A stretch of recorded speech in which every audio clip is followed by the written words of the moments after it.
L'ère atomique débute le 16 juillet 1945 au Nouveau-Mexique.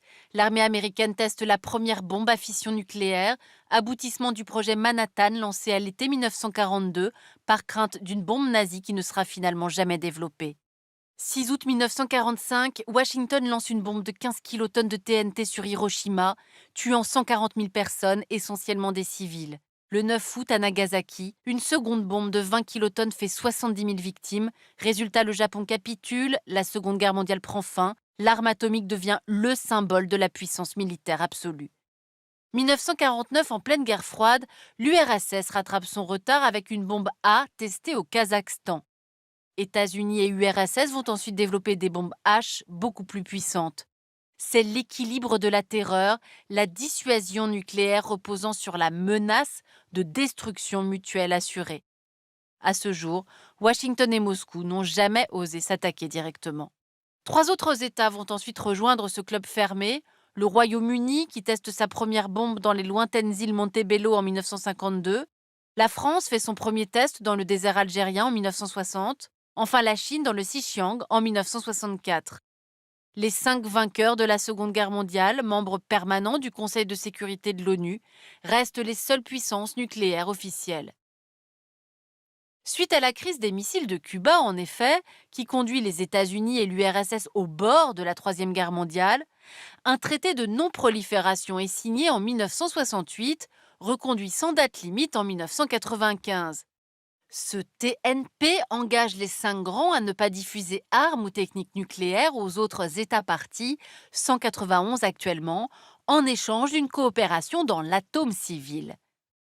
Résultat, une série de pays stoppent leur programme nucléaire militaire ou renoncent à les développer. Brésil, Argentine, Australie, Suède, Suisse, Algérie, Kazakhstan, Biélorussie, Indonésie ou encore Corée du Sud. L'Afrique du Sud est le seul État à abandonner à la fin de l'apartheid une bombe déjà testée. En même temps, de vastes zones sans armes nucléaires sont créées dans l'hémisphère sud. En dehors des 5 grands, il existe 4 puissances nucléaires non officielles. D'abord, 3 États ayant refusé de signer le TNP en raison de leur géopolitique conflictuelle. C'est le cas notamment d'Israël, pour qui l'arme nucléaire, développée avec l'aide française dans les années 1950, sert d'assurance ultime face à ses voisins ennemis des différentes périodes. Et puis il y a les 2 frères ennemis, Inde et Pakistan. Le premier test indien date de 1974, suivi de 5 essais au Rajasthan à la mi-mai 1998, provoquant 5 tests retour pakistanais à la fin du mois de mai. Développé par le docteur Khan, héros national, le Pakistan considère cette première bombe islamique comme un égalisateur de puissance. Le même docteur Khan va aider un dernier pays à développer un programme nucléaire secret, la Corée du Nord. Traumatisé par la menace du général américain MacArthur de vitrifier le pays pendant la guerre de Corée, Pyongyang relance ses recherches après la première guerre du Golfe. Le pays quitte le TNP en 2003, fait son premier test souterrain à Punggye-ri en 2006 et 5 autres depuis. Le régime estime que c'est sa meilleure garantie de survie face à la présence américaine en Corée du Sud, au Japon et à Guam. Pour Kim Jong-un, Saddam Hussein n'aurait pas été renversé en 2003, ni Muammar Kadhafi en 2011, s'ils avaient eu la bombe atomique. Pyongyang a aussi aidé la Syrie à développer une centrale à Al-Kibar, détruite par Israël en 2007. Reste qu'en 2022, Pyongyang n'aurait que 20 à 40 bombes atomiques selon la CIA. Les 9 dixièmes des 12 705 ogives mondiales sont détenues par la Russie et les États-Unis, selon la Federation of American Scientists. Le reste est réparti entre la Chine, 350, la France, 290, le Royaume-Uni, 225, le Pakistan, 165 et l'Inde, 160, enfin Israël, 90. Seul élément contrebalançant ce sombre état des lieux, le nombre d'ogives a été divisé par 6 depuis 1986, 70 000 à l'époque, suite au traité START de désarmement post-guerre froide. Les ICBM, avec plus de 5500 km de portée, sont tirés depuis la Terre. Mais il y a aussi des missiles tirés de la mer et des airs, c'est ce que l'on appelle la triade stratégique. Seuls les États-Unis, la Russie et la Chine maîtrisent ces 3 composantes. La Corée du Nord peut seulement tirer des missiles depuis la terre, capables d'atteindre les États-Unis. Israël, l'Inde et le Pakistan peuvent tirer leurs missiles de la terre et des airs. La France, de la mer et des airs. Et le Royaume-Uni n'a que la composante océanique, mais c'est la plus importante pour la dissuasion, car elle permet une seconde frappe en cas d'attaque. C'est pourquoi les 5 grands gardent en permanence des sous-marins en mer. Les Américains possèdent en tout 14 sous-marins lanceurs d'engins, les Russes 10, les Chinois 6 et les Anglais et Français chacun 4 sous-marins. On voit ici les bases de sous-marins des 5 grands.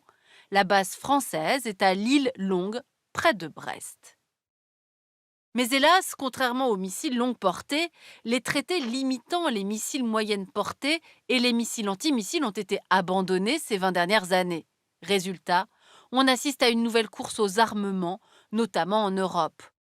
Allemagne, Belgique, Italie, Pays-Bas et Turquie hébergent déjà l'arme nucléaire américaine via l'OTAN. S'y ajoutent les bases du bouclier antimissile dirigé de Ramstein en Allemagne, avec une station radar en Turquie et des moyens d'interception en Roumanie, Pologne et Espagne.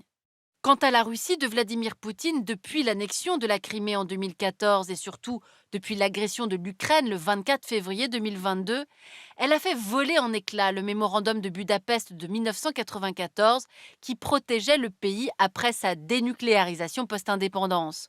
En mars, le Kremlin a fait tirer un de ses nouveaux missiles hypersoniques, volant à 10 fois la vitesse du son, frappant l'Ukraine et menaçant les forces de l'OTAN en Pologne. Les conséquences de cette guerre sont mondiales. Partout, des pays dits du seuil, c'est-à-dire ayant la technologie et de l'uranium enrichi ou du plutonium, hésitent à se doter de la bombe comme dissuasion. Cela vaut pour le Japon, actuellement sous parapluie nucléaire américain, mais aussi la Corée du Sud et l'Australie, qui se méfient de la puissance chinoise. En 2021, Canberra a décidé de se doter de 8 sous-marins à propulsion nucléaire américains dans les prochaines décennies, suite à l'accord de défense AUKUS. La Corée du Sud développe son propre missile balistique. Et que feront Taïwan ou l'Indonésie pour se protéger? Autre région, le Moyen-Orient. Ici en Iran, depuis qu'en 2018 Trump est sorti de l'accord international de limitation du nucléaire iranien, l'usine de Natanz produit désormais de l'uranium enrichi à 60%. De quoi rapprocher encore tous les pays qui redoutent une bombe iranienne, Israël bien sûr, mais aussi les autres États avec qui Tel Aviv a signé des accords de paix historiques, Bahreïn, les Émirats et le Maroc. Quant à l'Arabie saoudite, elle a déjà un programme nucléaire civil. Dans ce contexte, le monde entier espère que le tabou imposé depuis 1945 sur l'utilisation de l'arme atomique sera maintenu. Car voici l'impact qu'aurait à Paris une ogive de 300 kilotonnes, 20 fois celle d'Hiroshima, qui existe dans tous les arsenaux modernes, une boule de feu de 2 km², une onde de chaleur sur 125 km² et des radiations sur 14 km², provoquant 665 000 morts et 1 million de blessés. Quant à la Tsar Bomba soviétique, la bombe la plus puissante jamais testée, elle ferait plus de 6 millions de morts. Et si tu as aimé cette vidéo, n'hésite pas à la partager avec tes amis, à nous laisser un like et à t'abonner à la chaîne si tu ne l'as pas encore fait.